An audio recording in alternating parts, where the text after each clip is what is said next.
আমার সম্পদ আর সন্তান দুটাই মালিকের তরফ থেকে, আল্লাহ পাকের রহমত নিয়ামত।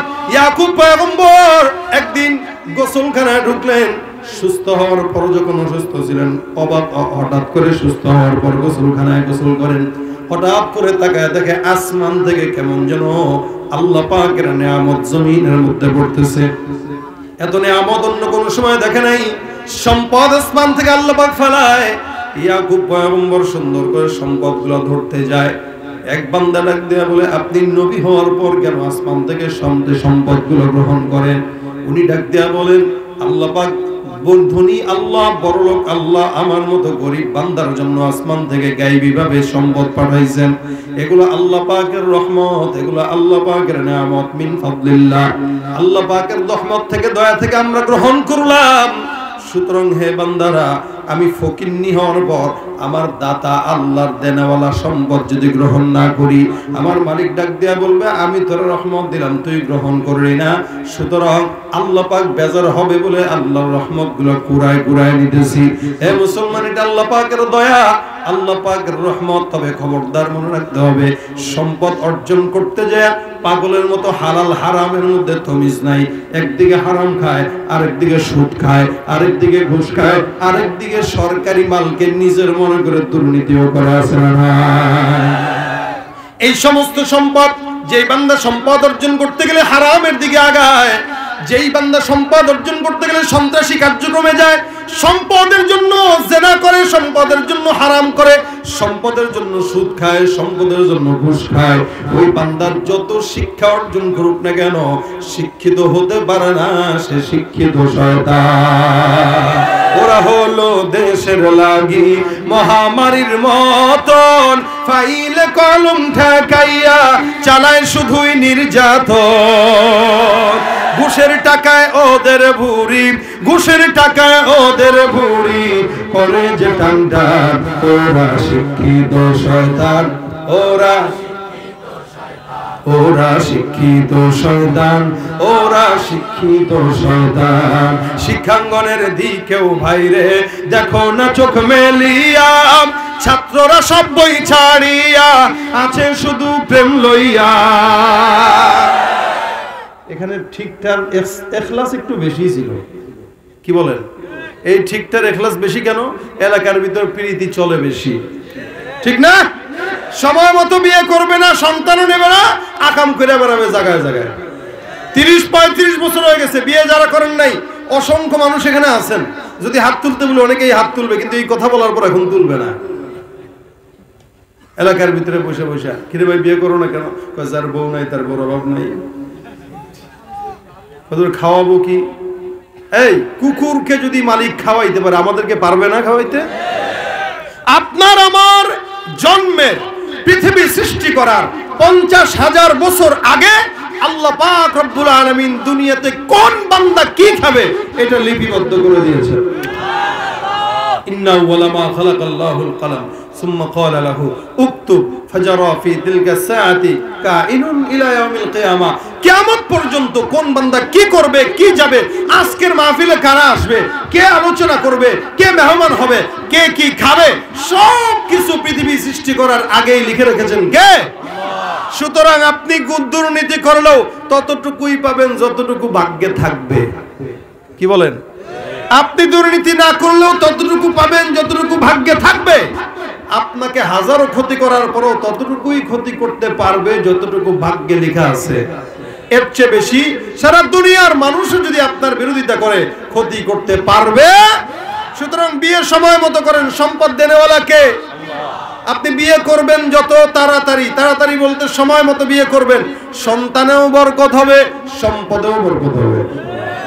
যারা যারা বিয়ে করেন নাই নিয়ত করে ফেলেন ইনশাআল্লাহ। এখন তো আমাদের দেশে বাল্য বিবাহ এর বিরুদ্ধে। আলহামদুলিল্লাহ নাহমাদুহু ওয়া নাস্তাঈনুহু ওয়া নাস্তাগফিরুহু ওয়া নু'মিনু বিহি ওয়া নাতাওয়াক্কালু আলাইহি ওয়া নাউযু বিল্লাহি মিন শুরুরি আনফুসিনা ওয়া মিন সাইয়্যাতি আ'মালিনা। من يهده الله فلا مضل له ومن يضلله فلا هادي له ونشهد أن لا إله إلا الله وحده لا شريك له ونشهد أن سيدنا وسندنا وحبيبنا ومولانا محمد صلى الله عليه وعلى آله وأصحابه وبارك وسلم تسليما كثيرا كثيرا أما بعد فأعوذ بالله من الشيطان الرجيم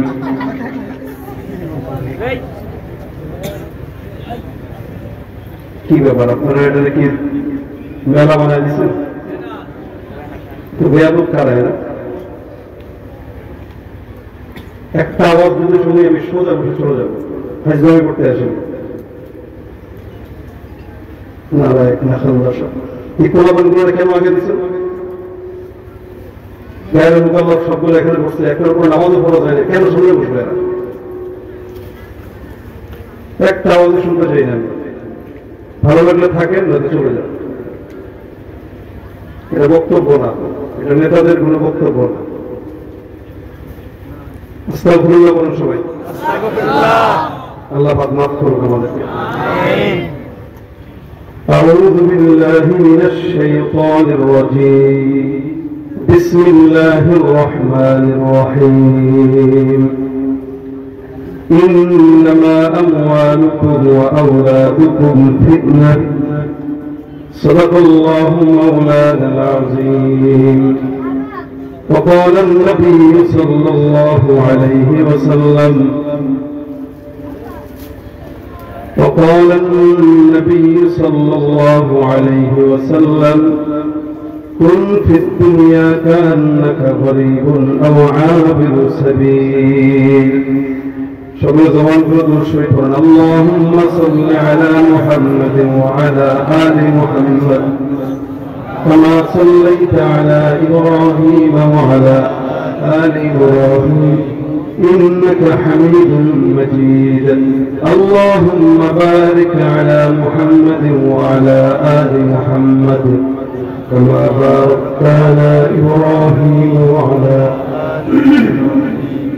إنك حميد مجيد الحمد لله আল্লাহ পাক আমাদেরকে দীর্ঘ সময় ধরে আজকের এই প্রোগ্রামে দ্বীনি বয়ান ইমানি মুযাকারা করবার তৌফিক দান করেছেন শুকরিয়া আদায় করে সকলে বলি আলহামদুলিল্লাহ আলহামদুলিল্লাহ এখন সব জিনিসের আদব আছে ভাই যুবকরা যারা বেশি উচ্ছৃঙ্খল আমি এই কারণেই এখন বর্তমানে কেউ যদি যুবকদের মাহফিলে ডাকে আমি দাওয়াত নিতে চাই না কেন চাই না কারণ আছে এত উচ্ছৃঙ্খল হলে হয় মাহফিল যারা করবে যুবকরা এরা থাকবে ভদ্র এদের চুল থাকবে মার্জিত পোশাক থাকবে মার্জিত চুলের দিকে তাকাইলে মনে হয় চিড়িয়াখানার দরজা খোলা ছিল কোনো মতো পড়ায় আসছে এক একজন যুবকের এদিকে চুল নাই উপরে বড় ও মাহফিল করে কি ফায়দা কি করে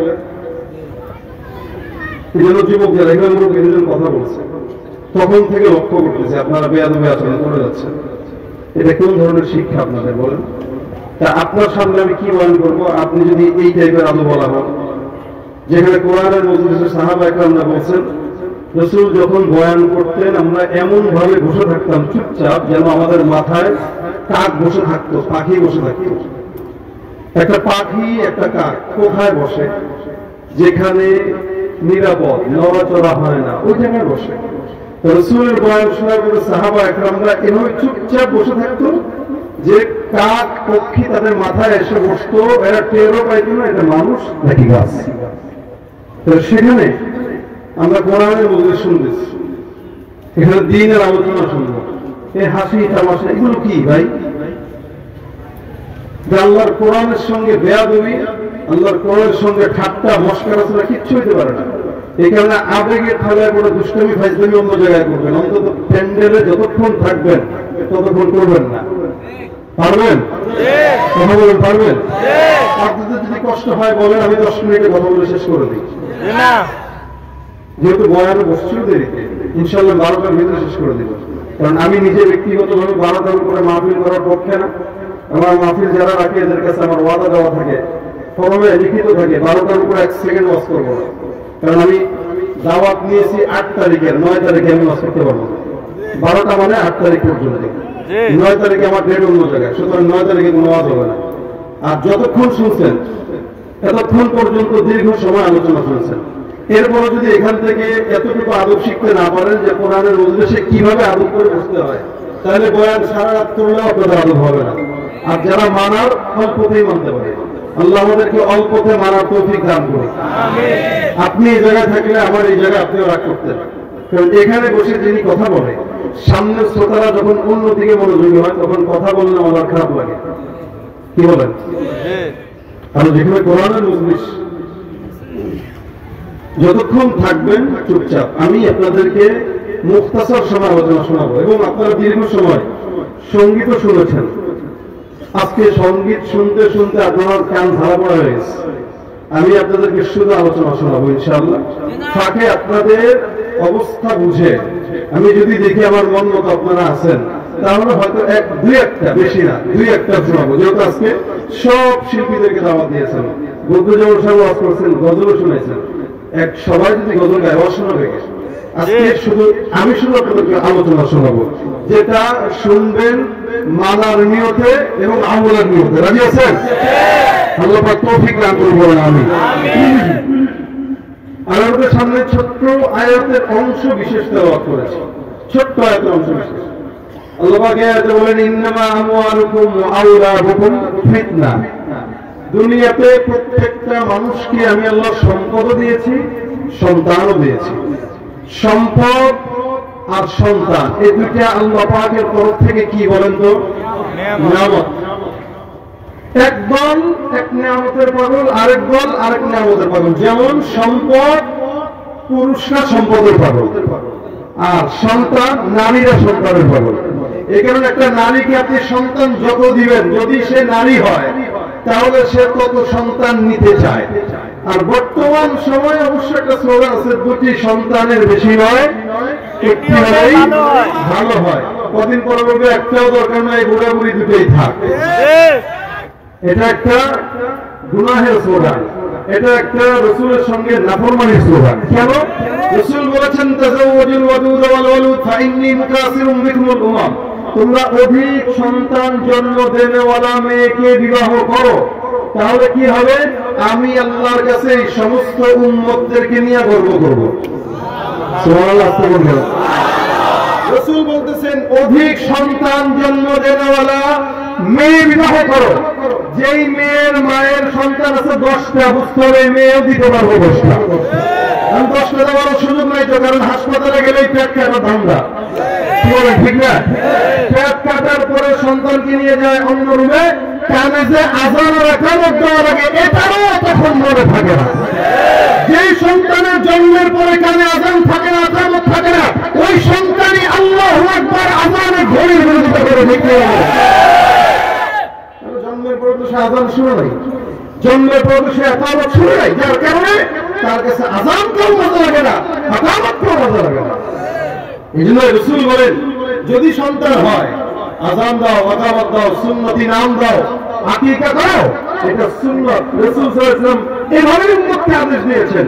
সুতরাং বাচ্চা যাদের হয় নাই হবে, অবশ্যই মাথা রাখবেন সন্তানের কানে জন্মের পরে কোন নাক নাই, কাদের ডায়লগ নাই, আল্লাহু আকবার ধ্বনি শোনাবো। যদি না হয় তাহলে তার কাছে আল্লাহর নামের ধ্বনি ভালো লাগবে না।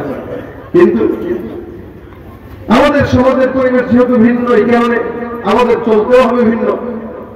চেষ্টা করতে হবে সিরিয়াল বাদ দেওয়ার জন্য মেয়েটাকে নর্মালি চেষ্টা করা যায়। ঠিক না? এই যে ডায়াগনস্টিক সেন্টারের মালিক আজকে বললেন সব জায়গাতে একই অবস্থা। আল্লাহ যেন ওনাদের এখানেও, এই এলাকায় যত হাসপাতাল আছে, এই নারীদের পেট কাটার গজব থেকে যেন আল্লাহ নারীদেরকে হেফাজত করে। কত যে কষ্ট এটা নারী জানে। এটা যখন হয় তখন 2, 3, 4টা সন্তানের বেশি আর নিতে পারে না। কিন্তু আমাদের বাপদাদার জামানায় দেখেছি এক একজনের সন্তান ছিল 10টা, 20টা, 15টা, 12টা। কি বলেন? ছিল না? যত সন্তান বেশি থাকে সাহসও তো বেশি থাকে। সন্তান আপনার 10টা, এলাকায় আপনার সঙ্গে কেউ বেটাগিরি করবে ওই দুঃসাহস নাই। তাহলে যদি বলে জানো এটা সন্তান কয়টা? 10টা সন্তান, ওর বাপরে বাপ, দেখবেন আপনার দিকে আর আগাবেও না। কিন্তু যখন দেখবে সন্তান 2টা, এর ভিতরে একটা বেয়াদব, আরেকটা কোনো মতো লুলা, তাহলে ওই লোকটাকে চেহারার দাম দিবে দিবে না। এই জন্য সন্তান বেশি বেশি দরকার। আল্লাহ পাক এটা নিয়ামত দিয়েছে। সম্পদ বেশি বেশি দরকার, এটাও আল্লাহ পাকের নিয়ামত। কারণ সন্তান আর সম্পদ আল্লাহ পাকের তরফ থেকে বান্দার জন্য ভিন্ন নিয়ামত, যেই নিয়ামতের উসিলায় বান্দা জান্নাত পায়। সম্পদ এটার উসিলায় বান্দা জান্নাত পায়। কিভাবে? আপনার সম্পদ আল্লাহ পাক আপনাকে দিয়েছে, আপনি সেই সম্পদটাকে দিয়ে রাস্তায় খরচ করেন। এখন বর্তমানে সম্পদ খরচ করার পিছনে যুবকদেরকে বলবেন গানের প্যান্ডেল করতে টাকা ঠিকই হয়, ওয়াজ মাহফিল মাদ্রাসা মসজিদে টাকা চাইলে টাকা আর থাকে না। অথচ সব গুনাহের আড্ডাখানায় তাদের সম্পদ থাকে। এই জন্য আল্লাহ পাক মাঝে মাঝে বলেন ইন্নামা আমওয়ালুকুম ওয়া আওলাদুকুম ফিতনা, তোমাদের সম্পদ আর তোমাদের সন্তান এগুলো হচ্ছে তোমাদের জন্য ফিতনা। কেন ফিতনা? যে সম্পদ বান্দা পাওয়ার পরে ক্লাব হয়ে যায়, যে সম্পদ বান্দা পাওয়ার পরে ওই সম্পদকে নিয়ে মদ খায়, ওই সম্পদ বান্দার জন্য নাজাত হতে পারে না, গজব ছাড়া কিছু না। টাকার গজবটা শুনবেন, ফজিলত তো বুঝবেনই। তাহলে সম্পদ কারো জন্য রহমত, কারো জন্য গজব। এই কারণে আল্লাহ পাক রহমত যখন হয় তখন দোয়া শিখিয়ে দিয়েছেন, রব্বানা আতিনা ফিদ দুনিয়া হাসানা ওয়া ফিল আখিরাতি হাসানাতাও ওয়া কিনা আযাবান নার।